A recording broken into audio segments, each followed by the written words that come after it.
Hello students, चलिए start करते हैं एक्सरसाइज 10.5 का क्वेश्चन नंबर 9 देखते हैं क्या है।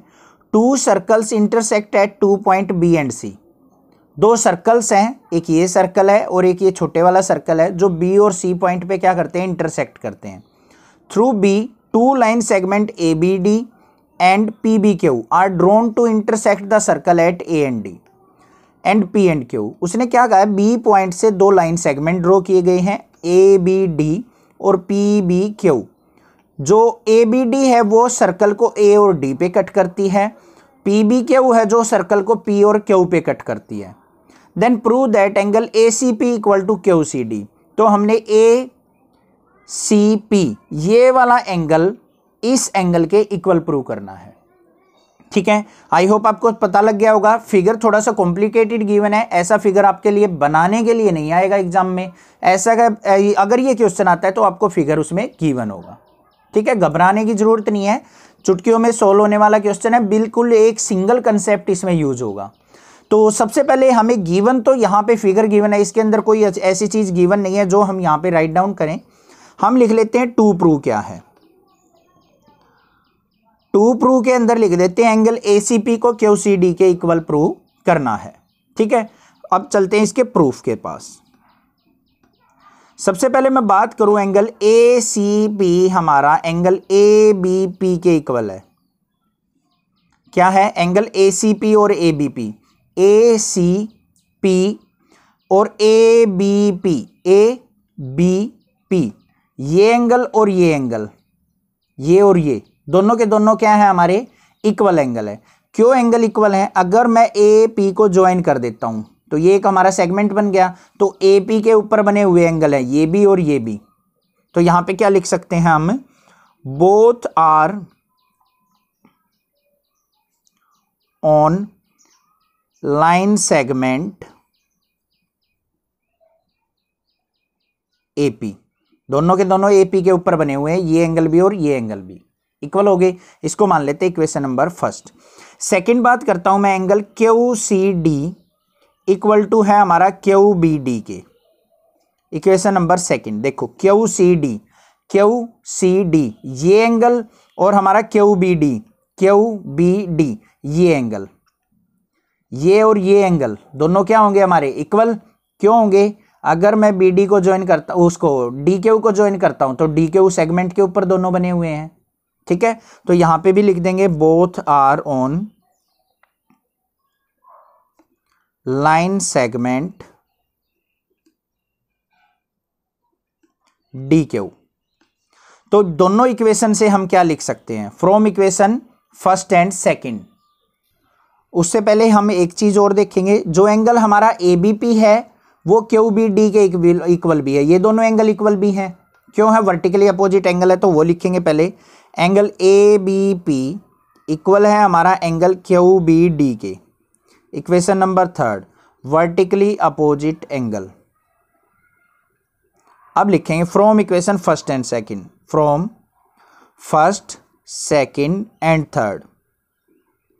इन तीनों का यूज करते हुए मैं क्या लिख सकता हूं कि जो हमारा एंगल ए सी पी है, A C P is equal to किसके हो जाएगा, एंगल क्यू सी डी के। देखो बी क्यू डी और ये तो हमारी लेफ्ट हैंड साइड इक्वल है और राइट हैंड साइड इक्वल है, तो लेफ्ट हैंड साइड भी इक्वल होंगी। और A B P Q C D के इक्वल है, तो ए बी पी हमारा इसके इक्वल है, तो A C P Q C D के भी इक्वल होगा। तो तीनों इक्वेशन का यूज करते हुए मैं लिख सकता हूं A C P is equal to Q C D, hence proved. I hope आपको समझ में आ गया होगा। कोई डाउट लगे तो मुझे कमेंट करके बता सकते हैं, अदरवाइज देखते हैं क्वेश्चन नंबर 10 क्या है। क्वेश्चन नंबर 10 के अंदर क्या है, if circles are drawn taking two sides of a triangle as diameter. उसने क्या कहा है, अगर एक ट्रायंगल की दो साइड्स को डायमीटर मान के सर्कल ड्रॉ किए जाएं, तो देखो ए बी सी एक ट्रायंगल है, उसकी ए बी साइड और ए सी साइड को मैंने डायमीटर मान के सर्कल ड्रॉ कर लिए। ए बी के ऊपर एक सर्कल ड्रॉ कर दिया, ए सी के ऊपर एक सर्कल ड्रॉ कर दिया। Prove that the point of intersection of these circles lie on the third side. उसने क्या कहा है, देखो point of intersection of these circle, जो इन दोनों सर्कल का इंटरसेक्शन है वो थर्ड साइड के ऊपर लाई करता है। मतलब ये जो पॉइंट है यहां पे तो इंटरसेक्ट कर रहे हैं, वो तीसरी साइड BC के ऊपर लाई करेगा, ये हमने प्रूव करना है। तो यहां पे हम इस पॉइंट को मान लेते हैं D पॉइंट, और यहां पे एक छोटी सी कंस्ट्रक्शन कर लेते हैं। A और D को मैं कर लेता हूं यहां पे ज्वाइन। क्या कर लिया मैंने? AD को ज्वाइन कर लिया। तो सबसे पहले लिखेंगे गिवन क्या है, side AB and AC of triangle ABC are diameters. दोनों के दोनों क्या है? हमारे डायमीटर्स हैं। उसके बाद टू प्रूव क्या करना है,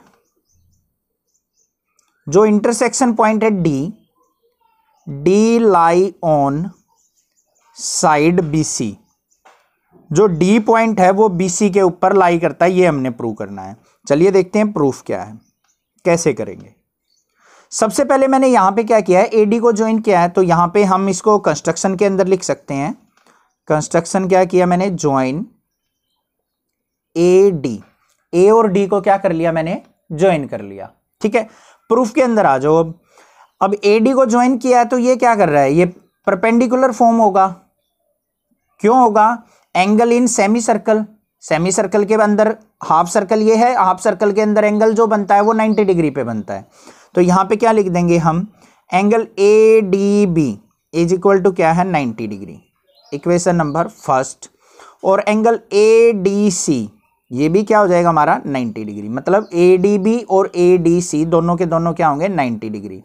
रीजन भी लिख देंगे, angle in semi circle. Semi circle में बने हुए एंगल क्या होता है? 90 डिग्री का होता है। अब यहां पे जस्ट करना क्या है? एंगल इक्वेशन नंबर फर्स्ट और सेकंड को ऐड कर दो। तो यहां पे लिखेंगे add equation first and second, दोनों को हम ऐड करते हैं। तो यहां पे क्या आ जाएगा? एंगल ADB प्लस में angle ADC is equal to 180 degree, और ये दोनों का सम हमारा 180 डिग्री आ गया। तो यहां पे क्या हो जाएगा? सो BDC is a straight line. अब इन दोनों एंगल का सम 180 डिग्री है, तो BDC क्या है? एक स्ट्रेट लाइन है, और D क्या है? BC के ऊपर लाई करता है। And D lies on BC। अब ये 90 स्ट्रेट लाइन है, तो D पॉइंट कहां करेगा? इसके ऊपर ही तो लाई करेगा। तो D lie on BC, hence proved. यही हमने प्रूव करना था। आई होप आपको समझ में आ गया होगा। कोई डाउट अगर आपको लगता है तो आप मुझे कमेंट कर सकते हैं। अदरवाइज इस चैनल को सब्सक्राइब कीजिए। क्लास 6 से लेकर 12 तक के बच्चों में जरूर शेयर कीजिए। Thank you students for your love and support for this channel. Thanks.